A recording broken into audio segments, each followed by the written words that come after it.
Ertugrul गाजी, एक ऐसा नाम जिसे सुनते ही जहन में बहादुरी और हिम्मत की तस्वीर आती है। लेकिन उनकी सबसे बड़ी ताकत यानी उनकी फौज, क्या वो वाकई उतनी बड़ी थी जितना हम सोचते हैं? तो चलिए आज इसी सवाल का जवाब ढूंढते हैं जिस पर सल्तनत उस्मानिया की बुनियाद रखी गई। तो असल सवाल यही है, इर्तुगरुल गाजी हजारों की फौज के सरदार थे या सिर्फ चंद सौ जानबाजों के? क्योंकि टीवी स्क्रीन पर दिखाई जाने वाली दास्तान और तारीख के पन्नों में छुपी हकीकत में जमीन आसमान का फर्क है। तो सबसे पहले आइए बात करते हैं कि अर्तुगरुल की ये रिवायत, ये लेजेंड आखिर बना कैसे। देखिए, अर्तुगरुल गाजी का नाम जब भी आता है ना, तो पूरी दुनिया में हिम्मत और बहादुरी की एक मिसाल समझा जाता है। और जब इतना बड़ा हीरो हो तो हम सोचते हैं कि फौज भी तो बहुत बड़ी होगी। लेकिन क्या वाकई ऐसा था? इस हकीकत को समझने के लिए हमें थोड़ा पीछे जाना होगा। अर्तुगरुल गाजी काई कबीले के सरदार थे। ये ओगुस टर्क्स की एक शाख थी जो सेंट्रल एशिया से हिजरत करके अनातोलिया आई थी। और सबसे अहम बात, वो यहाँ किसी बादशाह की तरह नहीं आए थे, बल्कि उन्होंने यहाँ पनाह ली थी। मतलब उनके पास ना कोई बड़ी सल्तनत थी और ना ही कोई लाखों की फौज। तारीखी किताबों के मुताबिक ये पूरा कबीला, सोचिए, सिर्फ 400 से 500 खानदान पर मुश्तमिल था। यानी एक छोटा सा गांव समझ लें। बस इतने से ही लोग थे जिनसे उनका सफर शुरू हुआ।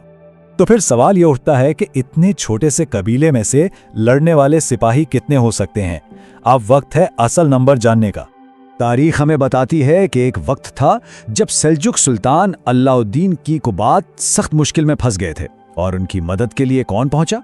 इर्तुगरुल, अपने चंद वफादार सिपाहियों के साथ। यही उनकी कुल कायनात, उनकी पूरी फौज थी। और ये रहा असल नंबर। ज्यादातर हिस्टोरियंस इस बात पर मुत्तफिक हैं कि इर्तुगरुल के पास तकरीबन 300 से 500 के बीच सिपाही थे। जी हां, हजारों या लाखों नहीं, बस चंद सौ। लेकिन हां, ये चंद सौ सिपाही आम नहीं थे, इनमें कुछ खास था। तो अगर हकीकत ये है तो फिर हमारे जहनों में वो हजारों की फौज वाला तस्वर आया कहां से? इसका जवाब हम सब जानते हैं, मशहूर टीवी सीरीज दिरिलिश। हम में से ज्यादातर लोगों ने दिरिलिश अर्तुगरुल देखा है। और उसमें क्या दिखाते हैं? अर्तुगरुल के साथ आल्प्स और सिपाहियों के लश्कर। और बस यही मंजर है जो हमारे जहन में नक्श हो गया है। तो एक तरफ है ड्रामा की लाखों की फौज और दूसरी तरफ है तारीखी हकीकत के चंद सौ जंगजू। देखें, स्क्रीन पर एक कहानी को दिलचस्प बनाने के लिए ऐसी तब्दीलियां करना जरूरी हो जाता है। और ये बात समझना बहुत जरूरी है, ड्रामों का मकसद तारीख को लफ्ज बलफ्ज कॉपी करना नहीं होता। उनका मकसद उस दौर के जज्बे को, उसकी रूह को जिंदा करना होता है। और इस मामले में तो कोई शक नहीं कि दिरिलिश बहुत कामयाब रहा।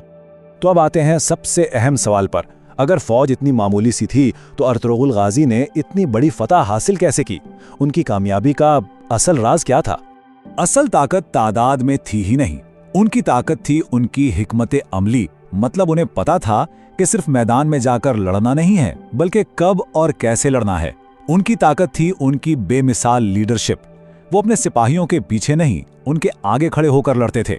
उनकी ताकत थी उनका मजबूत ईमान, जो हर मुश्किल में उन्हें संभालता था। और हाँ, उनका जंग का हुनर। उनका हर एक सिपाही वाकई 10 दुश्मनों पर भारी था। और इस कहानी का सबसे हैरान कर देने वाला हिस्सा यही है कि उन्हीं चंद 100 लोगों ने एक ऐसी बुनियाद रखी जिस पर उनके बेटे उस्मान गाजी ने सल्तनत उस्मानिया जैसी अजीमोशान सल्तनत खड़ी कर दी। तो इस सारी गुफ्तगू का खुलासा यह है कि इर्तुगरुल गाजी की असल ताकत फौज की गिनती नहीं थी। उनकी असल ताकत उनकी हिम्मत, उनकी क़यादत और उनका यकीन था, जिसने तारीख का पूरा रुख ही बदल दिया। अब सोचने की बात यह है कि क्या आज भी ऐसी क़यादत मुमकिन है जो गिनती से ज्यादा किरदार और विजन पर जोर देती हो?